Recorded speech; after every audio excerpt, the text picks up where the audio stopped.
Hadza পৃথিবীতে বসবাসকারী সবচেয়ে আদিম উপজাতি। হাজার বছর পূর্বের ঠিক আমাদের পূর্বপুরুষদের মতোই তারা ধনুক এবং তীর দিয়ে খাবার শিকার করে বেঁচে আছে। অনিশ্চয়তা এখানে প্রতিটি ঝোপের আড়ালে লুকিয়ে আছে। এই গভীর বনে তারা হাইরাক্স, হরিণ এবং উল্লুকদের শিকার করে থাকেন। হাজ্জা জনগোষ্ঠী জীবনকে সবচেয়ে খাঁটি রূপে উপলব্ধি করেন। কাদা মেশানো পানি, পোকা মেশানো মধু, এমনকি কখনো কখনো প্রাণীদের মলমূত্র মেশানো মাংসও খায় তারা। আগামী 3 দিন আমি তাদের গোষ্ঠীর একটি অংশ হব এবং তাদের জীবনযাত্রাকে সরাসরি দেখব। হাজ্জা জনগোষ্ঠী উত্তর তানজানিয়ার লেক আয়েশিয়ার কাছে 50,000-এরও বেশি সময় ধরে বাস করে আসছে এবং মাত্র 150 বছর আগে তারা আধুনিক জগতের সাথে প্রথম যোগাযোগ স্থাপন করে। তারা হাজ্জানে নামক একটি অনন্য ভাষায় কথা বলে থাকে। এই ভাষায় কিছু ক্লিক ক্লিক শব্দ রয়েছে। গোষ্ঠী সদস্যরা আমাকে তাদের প্রধানের সাথে দেখা করালেন। আমার নাম সাকারো। সাকারো? হ্যাঁ, সাকারো। রুহি? রুহি। ছেলেরা কোথায়? চলো দেখি কি করছে। এত তাড়াতাড়ি চলে যাওয়া ঠিক হয়।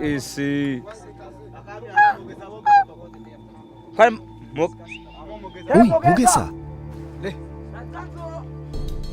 আমরা হজ্জাবে ভূমিতে আপনাকে স্বাগতম জানাই। সবাই এখানে জমা হও। শিকারের দক্ষতা তাদের পরনে থাকা চামড়া এবং লোমে স্পষ্ট। এই জিনিসটা কি? হ্যাঁ, তোমার মাথায়। বাবুনের তৈরি। বাবুন? ওটা বাবুনের চামড়া। যখন আমি ছোট ছিলাম তখন আমি সারাক্ষণ খাতাম, কিন্তু আমার মা এগুলো পছন্দ করতো না, তাই আমার মুখে এগুলো দাগ বানিয়ে দিয়েছে।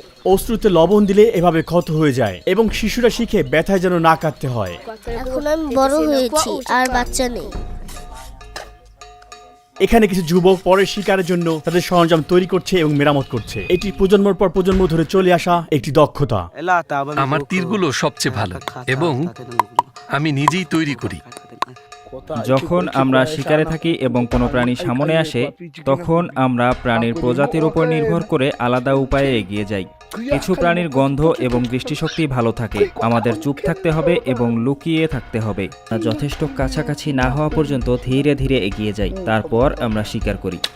বন্ধু, এখানে কি হয়েছে? চিতা। আমাকে অনেক আগে একটা চিতা আক্রমণ করেছিল। তারা তীরগুলোকে বিশেষ নকশা দিয়ে সাজায়। যদি কোনো কারণে কারো তীর হারিয়ে যায়, তারা এভাবেই নিজেদের তীরটি খুঁজে পায়। এছাড়াও এটা নির্ধারণ করে কে শিকারকে তখন আঘাত করেছিল।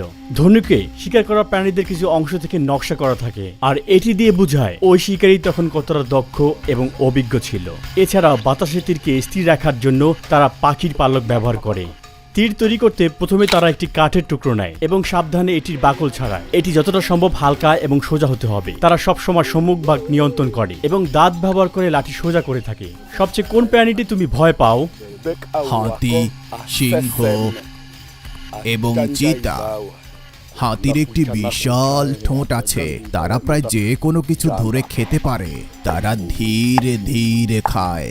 তাদের কাছে কখনো যাবেন না। আপনাকে তাদের থেকে দূরে থাকতে হবে। তারা আপনাকে আক্রমণ করতে পারে এবং আপনাকে 2 টুকরা করতে পারে।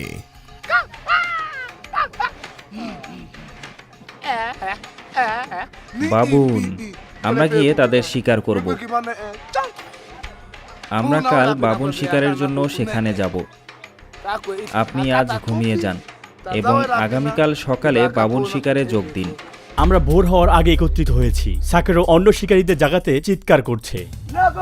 বলে রাখছি, এই ভিডিওর কিছু অংশ সংবেদনশীল হতে পারে আপনাদের জন্য। আমরা অনুরোধ করব হাজ্জা গোষ্ঠীর জীবনধারা এবং সংস্কৃতিকে শ্রদ্ধা নিয়ে মুক্ত মনে দেখার জন্য। সবাই একবার প্রস্তুত হয়ে গেলে এই জঙ্গলে আমাদের যাত্রা শুরু হবে।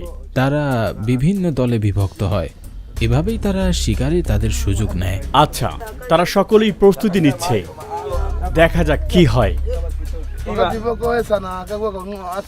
একবার দিনের আলো দেখা মাত্রই আমরা সবাই জঙ্গলে ঢুকে যাচ্ছি। সাকেরও সামনে চলেছে। আমাদের সামনে প্রায় 10টি শিকারী কুকুর রয়েছে, সবগুলো সতর্ক অবস্থায়। শিকারীরা ছুরি, ধনুক, বিষাক্ত এবং অবিষাক্ত তীর বহন করছে। সাকেরও এই পথ থেকে ইশারা প্রদান করলো। আমরা এখন আলাদা হচ্ছি। ওই দিকটা দেখো। এখন আমরা এই দলটিকে অনুসরণ করব। আমাদের ক্রুদের একজন সাকেরও এবং কুকুরদের অনুসরণ করছে। শিকার চলাকালীন আমরা মাঝে মাঝে বিভিন্ন দলে বিভক্ত হয়ে যাব। এই বিশাল এলাকায় কুকুরগুলো আমাদের চোখ এবং কান হিসেবে কাজ করছে। তারা ছড়িয়ে পড়েছে এবং বিভিন্ন জায়গায় অনুসন্ধান চালিয়ে যাচ্ছে। এই কৌশলটি আমাদের এবং কুকুরদের বেশি জায়গা জুড়ে খোঁজার সুযোগ করে দেয় এবং বেশি প্রাণীদের দেখার সম্ভাবনা বাড়িয়ে দেয়। বন্ধু দেখো,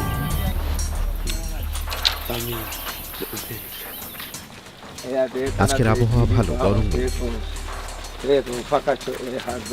আমি আশা করি প্রতিদিন এমন। দেখা যাক আমরা আজ কি পাই। এভাবেই তারা পানি পান করে। তারা এই কাদাযুক্ত পুকুরটিকে ব্যবহার করে। প্রথমে তারা ফু দেয়, এরপর এটি পান করে। তাদের রোগ প্রতিরোধ ক্ষমতা ব্যাকটেরিয়া এবং পরজীবীদের মোকাবেলা করার জন্য যথেষ্ট শক্তিশালী। পানি ঠান্ডা। এটা পরিষ্কার কিনা এ নিয়ে তারা মাথা ঘামায় না। কুকুরগুলো দৌড় দিয়েছে, সেখানে কিছু একটা হয়েছে, চলো দৌড় দেই, আসো। এই লম্বা লাঠিটি এই গর্তের ভিতর ঢুকানো হবে। সে প্রাণীটিকে গর্ত থেকে বের করার জন্য চেষ্টা করছে। আগের লাঠি যথেষ্ট লম্বা ছিল না, তাই সে আরো একটি লম্বা লাঠি বানাচ্ছে। এই কুকুরটি ভিতর প্রাণীটাকে খুব সহজে ধরতে ক্রমান্বয়ে একটি বড় গর্ত খনন করার চেষ্টা করছে। বেজি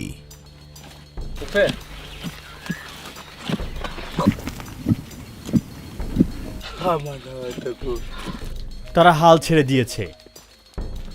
সময় খুবই গুরুত্বপূর্ণ। এখন সামনে এগিয়ে যাওয়ার সময়। হাজ্জা গোষ্ঠী যাযাবর জীবনযাপন করে। তারা খাবার মজুদ কিংবা চাষাবাদে লিপ্ত নয়। তারা সম্পূর্ণভাবে শিকার এবং সংগ্রহের উপর নির্ভর করে।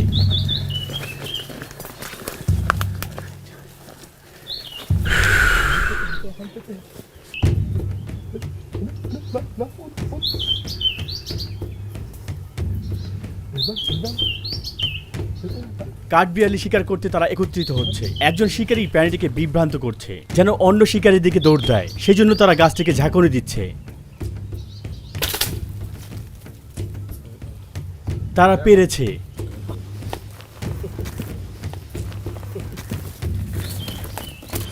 এটা তাদের দিনের প্রথম শিকার। কাঠবিড়ালি ধরা সহজ না। আমরা এটি ধাওয়া করার সময় ঝোপের মধ্যে দিয়ে গিয়েছি।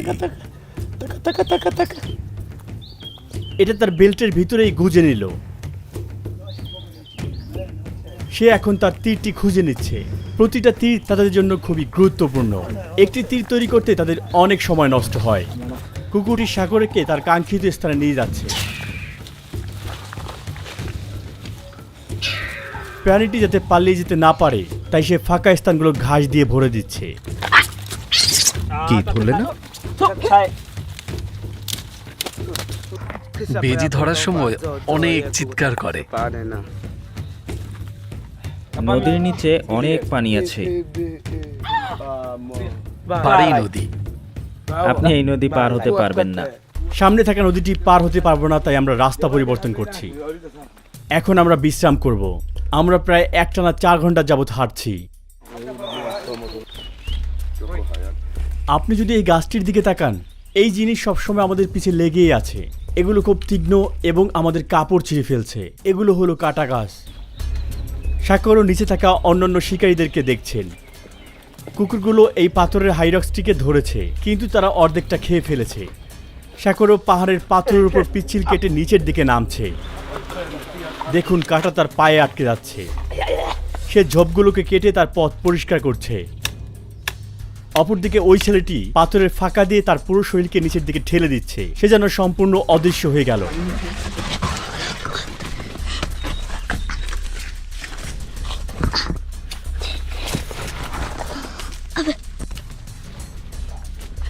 পাথরের ভিতরে প্রবেশ করা ছেলেটি পুরো এলাকার এক প্রান্ত থেকে অন্য প্রান্তে ঘুরে বেড়াচ্ছে। সে এবং তার কুকুরগুলো খুবই ছোট্ট জায়গায় শিকারির জন্য অনুসন্ধান চালাচ্ছে। তারা ওই পাথরের নিচে আরো একটি হাইরাক্সকে তীর মেরেছে। সাবধান, এটা সেদিকে গেল। তারা সেখানে কিছু একটা দেখেছে। আমার মনে হয় কুকুরগুলো এটা বুঝতে পেরেছে। এটি একটি বড় রক হাইরাক্স। তারা এটিকে বের করার চেষ্টা করছে। এটি তাদের নাগালের বাইরে থাকা একটি প্রস্তুতকৃত খাবার। বাসার ভিতরে যেটা ছিল ওটা ধরা পড়েছে। এটা এখানে।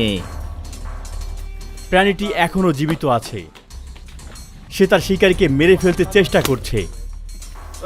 এটি তার জন্য খুবই খারাপ একটি দিন, খুবই খারাপ একটি মৃত্যু। এটা ইতিমধ্যে মরে গেছে। হাইরাক্স।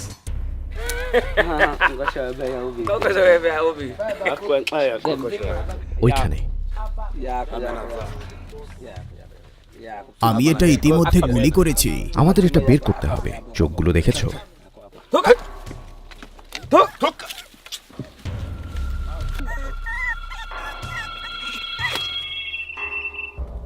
এরা এভাবে কাঁদে, কিন্তু আমরা এ নিয়ে চিন্তা করি না। এটা শুধু খাবার। চোখগুলো দেখেছো? কুকুরগুলো এটি নেওয়ার চেষ্টা করছে। এটি আজকের দিনের তৃতীয় হাইরাক্স।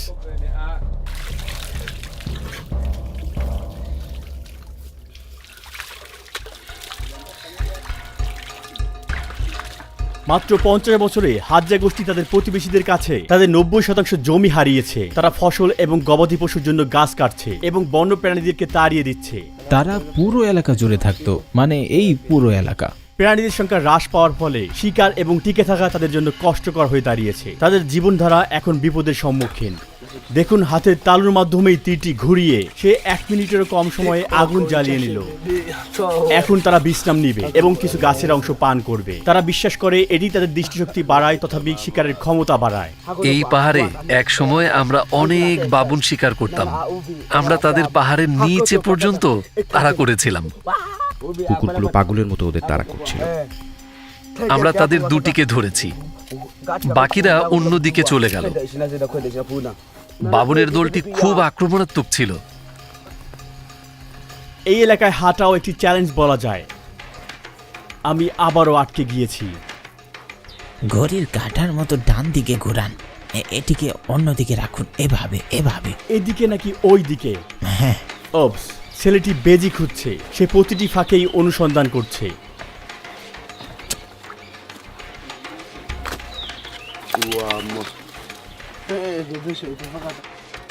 এটা ঠিক এখানেই লুকিয়ে ছিল। তুমি কেন পাচ্ছ না? কিন্তু এটা এখনো জীবিত আছে। এটা কামড়ায়। সাবধান। এর ধারালো দাঁত আছে।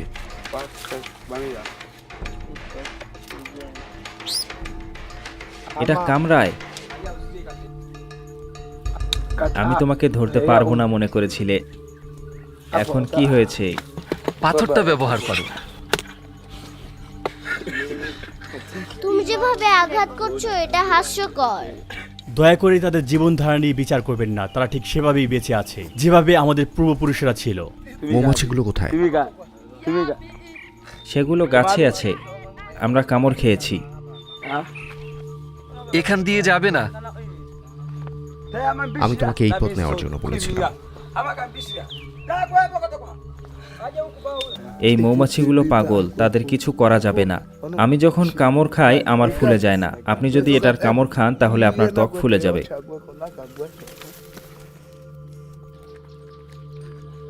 এটা খুব ক্লান্তিকর শিকার ছিল।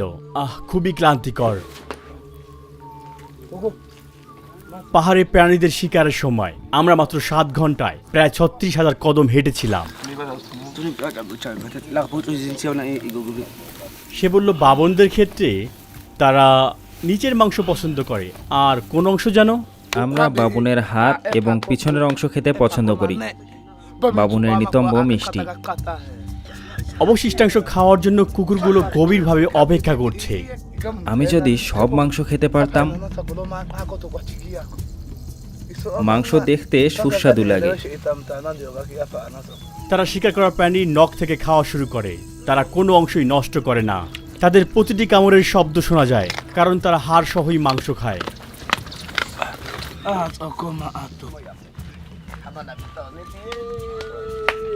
আচ্ছা, এই অংশটি আমি খাচ্ছি। আমি সম্মানিত, কারণ হাজ্জারা তাদের শিকার আমার সাথে ভাগ করেছে, যেটা সে অনেক কষ্টে পেয়েছে। যারা জানতে চান পাহাড়ের পাথরের এই হাইরাক্সের মাংস খেতে কেমন, তাদের বলছি এটা খেতে অনেকটা রাবারের মতো।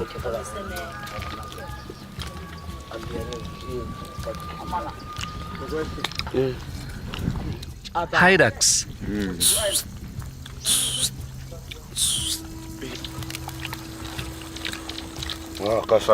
তারা অবসর সময়ে শিকারে হারিয়ে যাওয়া তীরের পরিবর্তে তারা নতুন তীর বানায়। তখন বানর আমরা তাদের পাহাড়ে পাবো। প্রতিটি হাজ্জা গোষ্ঠীতে প্রায় 30 জন লোক থাকে। তাদের গড় আয়ু মাত্র 32 বছর। এটি হওয়ার প্রধান কারণ এখানে শিশু মৃত্যুর হার অনেক বেশি। সাধারণত একজন হাজ্জা মহিলা 4 সন্তানের জন্ম দেয়, কিন্তু বেঁচে থাকে মাত্র 2-1 জন। মধু তাদের কাছে তরল সোনার মতন। এই বনে শক্তিশালী থাকার জন্য এটি তাদের শক্তি যোগায় এবং এটি এই গোষ্ঠীর সবচেয়ে বেশি খাওয়া খাবার। আমাদের সামনেই একটি বড় গাছ। আপনি দেখতে পাচ্ছেন গাছের ভিতরে একটি বড় গর্ত, আর ঠিক ওখানেই রয়েছে মধু। তারা গাছের সাথে লাগানোর জন্য এক টুকরা কাঠ কাটতে যাচ্ছে। তারা এটিকে সিঁড়ি হিসাবে ব্যবহার করে উপরে ওঠে। এই গাছটির ভিতরে হাজার হাজার মৌমাছি বাস করছে। এইদিকে আরেকজন শিকারী ধোঁয়া বানানোর জন্য আগুন প্রস্তুত করছে। সে এখন পরীক্ষা করছে এই লাঠিগুলো মানুষের শরীরের ভার বহন করার জন্য যথেষ্ট শক্তিশালী কিনা।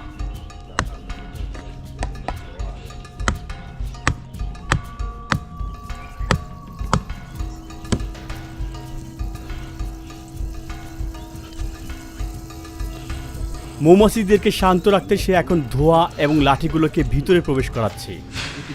ভিতরে এই প্রচন্ড ভন ভন শব্দ এখানে থাকা হাজারো মৌমাছি সৃষ্টি করছে। সে ইতিমধ্যেই অনেকগুলো কামড় খেয়েছে, কিন্তু মধু পাওয়ার জন্য তিনি এই যন্ত্রণা সহ্য করছেন।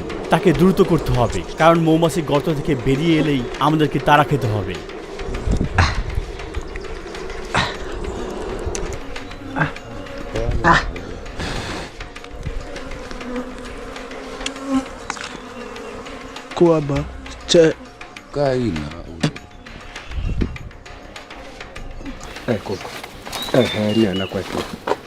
এখনো মধু খুব বেশি নেই। এই মৌসুম ভালো না। আমাদের আর একটু অপেক্ষা করা উচিত। এটায় খুব অল্প মধু রয়েছে, বেশিরভাগই ওয়াক্স, এবং ভিতরে কিছু লার্ভাও রয়েছে। দাঁড়ান দেখাচ্ছি। হাজ্জা গোষ্ঠীর কাছে এটা শুধু খাবারই নয়, এটা তাদের মুদ্রাও। তারা এই মধুর বিনিময়ে ধাতব সরঞ্জাম, কাচের মণি, টায়ারের জুতা এবং ভুট্টোর গুঁড়ো পেয়ে থাকে। তারা টাকা ব্যবহার করে না, এমনকি গণনা করার সংখ্যাসূচক পদ্ধতিও ব্যবহার করে না। 1 এবং 2 হলো এখানের একমাত্র সংখ্যা। সময় গণনা করার ঘড়ি বা ক্যালেন্ডারের এখানে কোনো জায়গা নেই। তাদের কাছে জন্মদিন বা ধর্মীয় ছুটির জন্য কোনো সময় ভিত্তিক ইভেন্ট নেই। সে জানে তার বয়স কত। আমি জানি না, এটা কোনো ব্যাপার না। বর্তমানে তাদের মধ্যে মাত্র কয়েকজন তানজানিয়ার সরকারি ভাষা জানে। তারা গণনা শিখছে, কিন্তু বেশিরভাগ 10 পর্যন্ত গুনতে জানে না। 5-এর অধিক সংখ্যা গুনতে, যেমন 8, তাকে সবকিছু একত্রিত করতে হয়। কত? এখানে 5 আর সেখানে 3। তাকে যদি 70 জিজ্ঞেস করা হয়, তাহলে কি সে বলতে পারবে? এটা অত্যাধিক। বৃহত্তর সংখ্যা প্রকাশ করতে তারা সাধারণ শব্দ ব্যবহার করে, কারণ এগুলো তাদের জন্য অস্বাভাবিক। তাদের মাথায় কি সবসময় বাবুন শিকার করা ঘুরতেই থাকে? এটি সবচেয়ে সুস্বাদু মাংস। আমি যখনই ঘুমাই আমি বাবুনদের স্বপ্ন দেখি। সকালে ঘুম থেকে উঠে আমি শিকারে বের হই এবং বাবুনদের খুঁজে বের করি। আমি পাহাড়ে উঠি। যদি আমি সেখানে না দেখি, তাহলে অন্য কোথাও চলে যাই। তারা এভাবে কাঁদে। দ্বিতীয় দিনে কয়েক ঘন্টা ঘুমানোর পর ভোর 4টায় আরও একটি বড় শিকারের জন্য আমরা প্রস্তুত হচ্ছি। ক্যাম্পে এটা আমাদের দ্বিতীয় দিন। আজ আমরা হরিণ এবং বাবুন শিকারে যাব। আমরা যখন প্রাণী ট্র্যাকে যাব, তখন দলের একজন সদস্য এখানে থাকবে এবং তাদের জীবনধারা রেকর্ড করবে।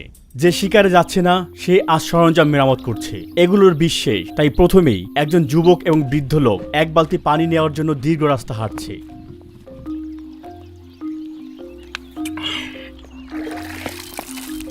দৈনন্দিন কাজে ব্যস্ত থাকলেও তারা এখানেও নজর রাখে আজকের খাবারের জন্য কিছু শিকার করতে এবং সব সুযোগের সদ্ব্যবহার করতে।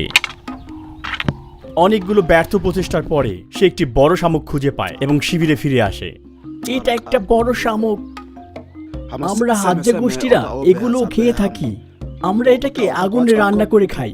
ভালোভাবে রান্না করলে এটা খেতে অনেক মজা হয়। আপনি ওই পাহাড়গুলো দেখতে পাচ্ছেন? তারা বলে সেখানে অনেক হায়েনা আছে।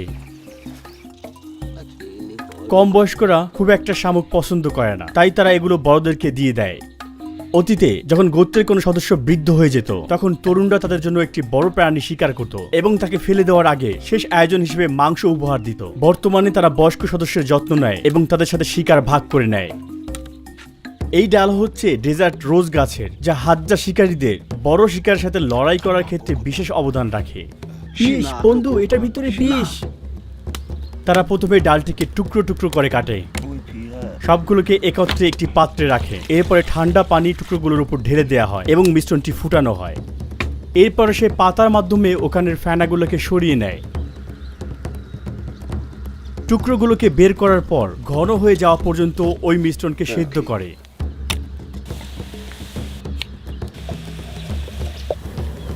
শেষবারের মতো নেড়ে নেয়। এরপরে সেই নির্যাস একটি পাত্রের উপর ঢেলে দেয় আর একটু পানি মেশায়। সর্বশেষে সে একটু ছাই মিশিয়ে সেখানে পাথর দিয়ে চূর্ণ করে নেয়। আর এটাই হলো একটি কালো আঠালো বিষাক্ত পেস্ট। সে সাবধানে এটার সাথে তীরের ডগা মিশিয়ে নেয়। এখন এই তীর শিকারের জন্য প্রস্তুত। সে ঘাসের সাথে হাত ঘষে নেয়, হাত থেকে বিষ পরিষ্কার করতে। আমার হাতে দেখতে পাচ্ছ, এটা একটি বিশেষ তীর। এই তীর আমার এবং তোমার জন্য অনেক বিপজ্জনক। এটা যখন প্রাণীর গায়ে মারা হয়, এটা তার রক্তে মিশে যায়, এরপরে হৃৎপিণ্ডে গিয়ে আঘাত করে। আস্তে আস্তে তার নড়াচড়া বন্ধ হয়ে যায় আর হঠাৎ করে সে নিচে পড়ে যায়। এরপরেই সব শেষ। এটা ইম্পালা, মহিষ, জেব্রা, বড় বড় জিরাফ, এছাড়া আরো বড় বড় প্রাণী এটাই কাজ হয়। যখন পুরুষেরা মাংস এবং মধু খুঁজতে বের হয়, তখন মহিলারা ফল এবং শাকসবজি খুঁজে বেড়ায়। এখন তারা শেকড় এবং কন্দ খুঁজছে। এগুলো প্রকৃতির পুষ্টির ভাণ্ডারের মতো। এখন সে একটি জংলি আলু খুঁজে পেল। আমার স্কার্টটি খুব ছোট, আমাকে এক টুকরো কাপড় দাও। এই একা বসবাস করা হাজ্জা মেয়েরা বাইরের লোকজনের ক্যামেরায় ধরা পড়তে খুব একটা স্বাচ্ছন্দ্য বোধ করে না। সে আমার দিকে তাকিয়ে আছে। ঝোপ শুকর এখানে এসেছে, এটা অনেক তাজা। শুকর কিছুক্ষণ আগে এখানে ছিল। ঝোপ শুকর। আমরা এটাকে ধাওয়া করার চেষ্টা করব। কুকুরগুলো আমাদের সাহায্য করবে।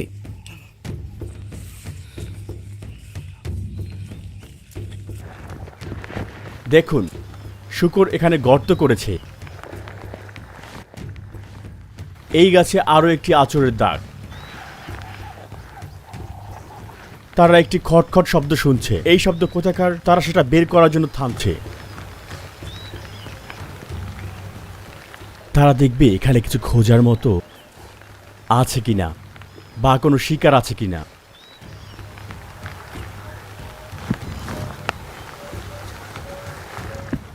কিছুই নেই। বৃষ্টির কারণে প্রাণীরা বাইরে বের হয় না। তারা তখন তাদের গর্ত বা আশ্রয়ে লুকিয়ে থাকে। আপনি দেখতে পাচ্ছেন এখানে খুব ছোট্ট একটি প্রাণী, যেটা বুশ বেবি নামে পরিচিত। এটি ভয় পাচ্ছে, তাই সে এখন ওই গাছের ফাঁকে লুকিয়ে আছে। তারা গাছের দিকে পাথর ছুঁড়ে মারছে, যাতে প্রাণীটিকে বের করে আনা যায়। এখন পালানোর সময়। মিস করেছো? এখান থেকে পালাবার কোনো সুযোগ নেই। ও,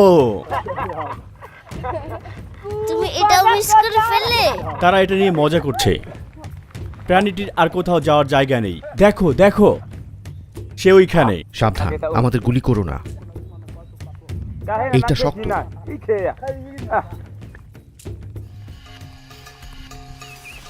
এখানে আরো একটি আছে। ছেলেটি আরেকটা বুশ বেবির বাসা দেখছে। এটা ভিতরে লুকিয়ে আছে। দ্বিতীয় চেষ্টার পরে এটা আর নড়তে পারছে না। ছেলেটি এখন গাছে ওঠার জন্য নিজের পথ পরিষ্কার করছে। ছেলেটি বুশ বেবির বাসায় উঠতে চেষ্টা করছে। সে খুবই কাছে গিয়েছে এবং লেজ ধরে ফেলেছে। বুশ বেবির চোখ জুড়ে ভয় এবং এটা নিজেকে রক্ষা করার চেষ্টা করছে। সে তার বাসাকে শক্ত করে ধরে আছে, কিন্তু এই ছোট্ট প্রাণীর আর কোনো সুযোগ রইল না।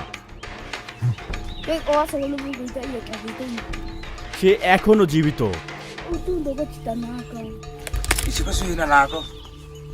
তার জীবন এখানেই শেষ। এই প্রাণীটিকে বলা হয় বুশ বেবি।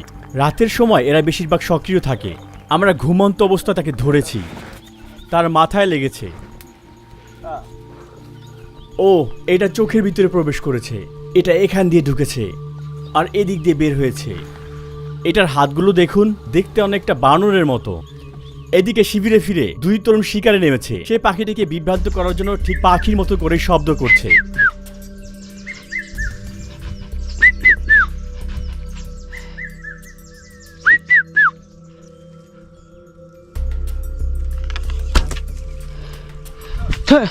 খুব কাছে ছিল, তারপরে সে মিস করেছে।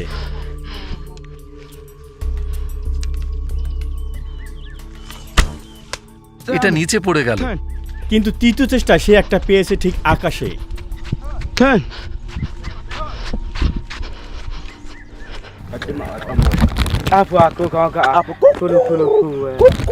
আমরা একটা ঘুঘু পেয়েছি। এই কুকুরটি কি হয়েছে? তার শরীরে অনেক দাগ। বানররা আমাদের কুকুরের এই ক্ষত তৈরি করেছে।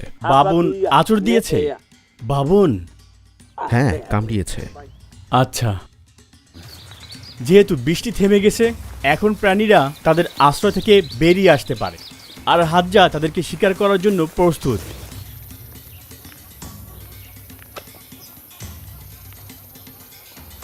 পেয়েছে, সে সফল হয়েছে। এটা সুন্দর একটি পাখি। বন্ধু, এই গাছটা দেখেছ? এটা স্পর্শ করবে, কয়েকদিনের জন্য চুলকাবে। আমি একবার ভুল করে এটা স্পর্শ করেছিলাম, পাগলের মতো চুলকাচ্ছিল। কুকুরগুলো অনেকটাই নিশ্চিত মনে হচ্ছে, ওখানে নিশ্চিত কিছু আছে।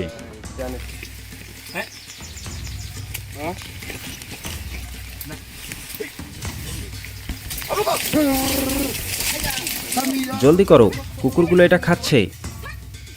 আমার কাছে আমার ধনুক নেই, আমার তীরগুলো দেখতে পাচ্ছি না।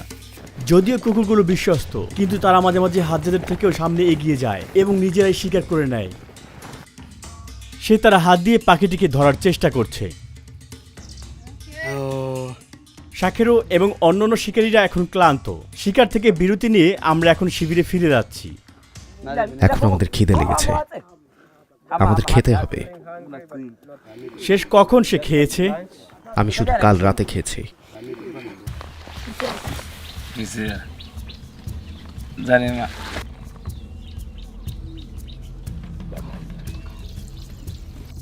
অতীতে প্রাণী অনেক থাকায় জীবন ভালো ছিল, কিন্তু এখন সব গায়েব হয়ে গেছে। বাবুন পাওয়া কঠিন,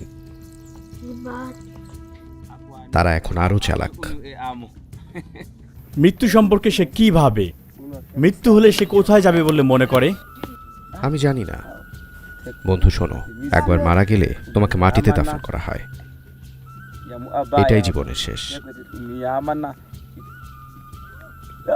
বাচ্চারা এখনো এখানে তীর চালানো শিখছে, আর এখন এটা তাদের ক্লাসের সময়।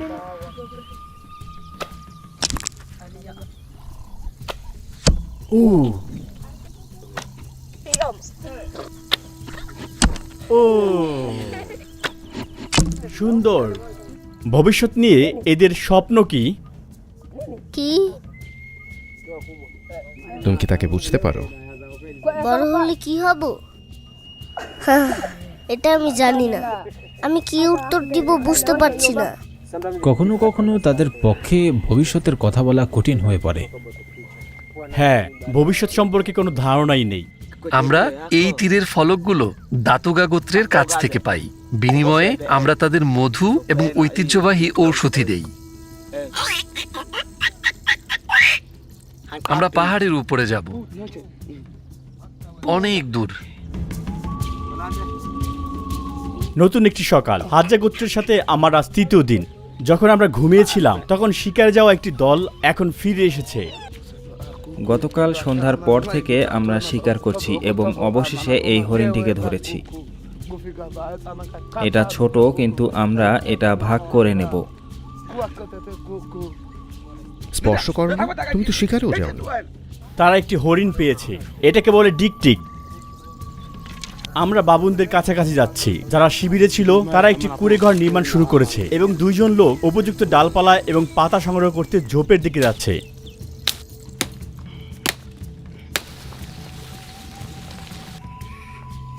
বাবুনরা খুবই চালাক প্রাণী। তারা কিছু টের পেলেই চলতে থাকে। তারা মানুষের সংস্পর্শে আসতে পছন্দ করে না। আমাদের তাড়াতাড়ি যেতে হবে, চলো।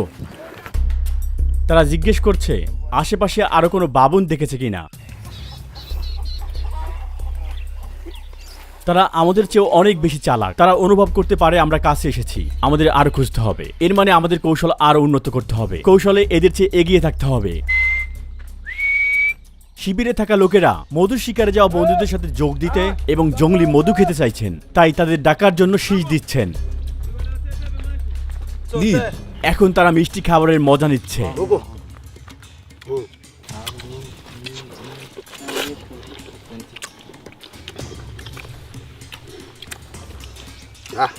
মধু মিষ্টি, কিন্তু মৌমাছি পাগল। কখনো কখনো মৌমাছিদের ঘৃণা করি, কিন্তু তারা তোমাকে পেট ভরানোর জন্য মধু দেয়। ঘরের সব উপকরণই প্রস্তুত। এখন কুড়েঘরের ভিত্তি স্থাপনের সময়। কাঠামো তৈরি করতে তারা ডালগুলো বাঁকিয়ে এবং বুনে শুরু করে। এটিকে আরো শক্তিশালী করতে তারা চারপাশে আরো একাধিক ডাল মুড়িয়ে দেয়। এই খাঁচার মতো অংশটি হলো মূল কাঠামো। এরপরে তারা ভিত্তিটিকে জঙ্গলি অ্যালোভেরা গাছ দিয়ে ঘিরে দিল এবং উপরের অংশ পাতা এবং ঘাস দিয়ে ঢেকে দিল।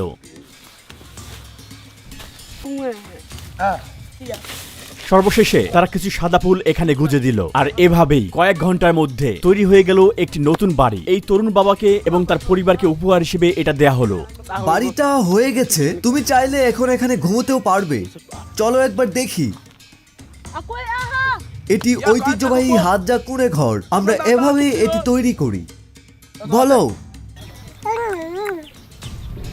বাবুনরা সাধারণত এই বড় বাওয়াব গাছে চড়ে, তাই আমরা প্রতিটি গাছ পরীক্ষা করে দেখছি। কিন্তু আমাদের মূল লক্ষ্য হলো ওই পাহাড়গুলোর কাছে পৌঁছানো। তারা বলেছে ঠিক ওইখানে অনেকগুলো বাবুন বাস করে। পথ ধরে হাঁটার সময় আমরা পাথরের মধ্যে লুকিয়ে থাকা একদল রক্স হাইরাক্সকে দেখতে পেলাম। তারা মোট 5টি হাইরাক্স পেয়েছে। এখন বাবুনদের জন্য এগিয়ে যাওয়ার সময়। তারা পেটের খিদে মেটাতে রক্স হাইরাক্সের পেট খাচ্ছে, যা অর্ধেক পরিপাকৃত খাবার এবং পেটের অ্যাসিডের মিশ্রণে প্রায় মলের মতো অবস্থা। স্যাকরো পুরো এলাকা খুঁজে দেখেছে, কিন্তু কোনো বাবুন খুঁজে পাওয়া যায়নি। আজ রাতেই আমাদের ভাগ্য পরীক্ষা করব।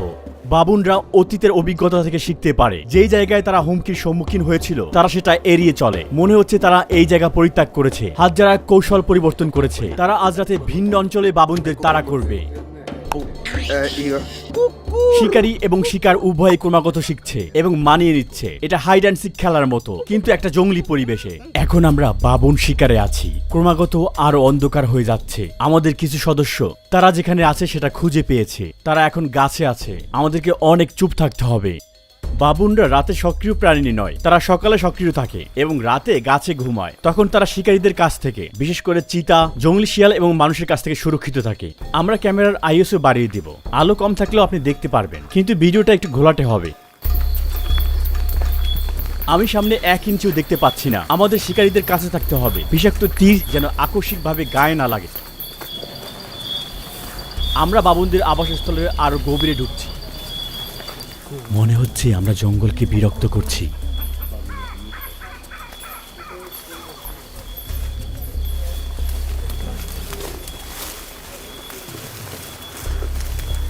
মুসা, এটা কিসের শব্দ? এটা এক ধরনের বুশ বেবি, অনেক বড় একটা। এটা আরো বড়। বাবুনরা বড় দলে বাস করে, যা গোষ্ঠী নামে পরিচিত। তারা একে অপরের খেয়াল রাখে, সম্ভাব্য বিপদ সম্পর্কে তারা দলকে সতর্ক করে এবং সম্মিলিতভাবে হুমকির বিরুদ্ধে লড়াই করে নিজেদের রক্ষা করে। তারা ওখানে একটা দেখেছে। তারা বলেছে তারা একটি দেখেছে। আচ্ছা, তারা বলেছে ওখানে একটা বাবুন রয়েছে।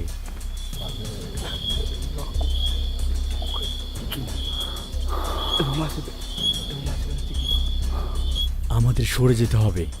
তারা এখানে নেই। বাবুনরা অত্যন্ত দক্ষ। মাটিতে এবং গাছে তারা খুব দ্রুত চলাচল করতে পারে।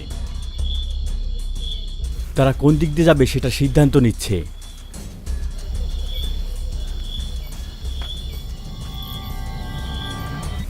সাবধান, এটা পিচ্ছিল। আমরা স্রোতের ধার ধরে হাঁটছি। নিচে একটি খাড়া ঢাল রয়েছে। এটা এতটাই সরু যে এমনকি একজন ব্যক্তির পক্ষেও তা পার হওয়া কঠিন।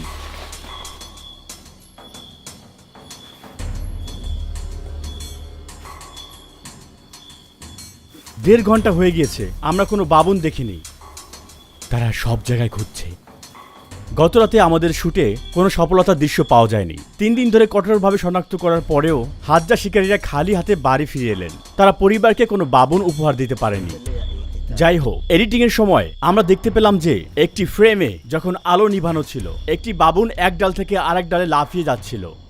তারা মানুষের শারীরিক সীমাবদ্ধতা সম্পর্কে সচেতন ছিল এবং অন্ধকারে নিঃশব্দে পালিয়ে যেতে আলো নিভে যাওয়া পর্যন্ত অপেক্ষা করছিল। এই অপ্রত্যাশিত মুহূর্ত প্রমাণ করে যে শুধু শক্তিশালী হলে চলবে না, এটি প্রকৃতির সাথে খাপ খাওয়ানোর ব্যাপার। বাবুন শিকারের আমরা শেষ পর্যায়ে এসেছি। আমরা সফল হতে পারিনি কারণ প্রাণীটি আমাদের শব্দ আগে থেকে শুনেছিল। হাজ্জা গোষ্ঠী ঠিক সেইভাবে বাস করছে যেটা আমাদের পূর্বপুরুষরা হাজার বছর আগে বাস করে এসেছে। এই সম্প্রদায়ের জন্য অন্যতম বড় একটি হুমকি হচ্ছে অবশ্যই আধুনিককরণ এবং এই অনন্য মানব সংস্কৃতি হারানো। তারা আমাদের কাছে অতীতের একটি জানালা, তারা আমাদের প্রথমদের শেষ। সাথে ছিলাম রুহি চ্যানেট।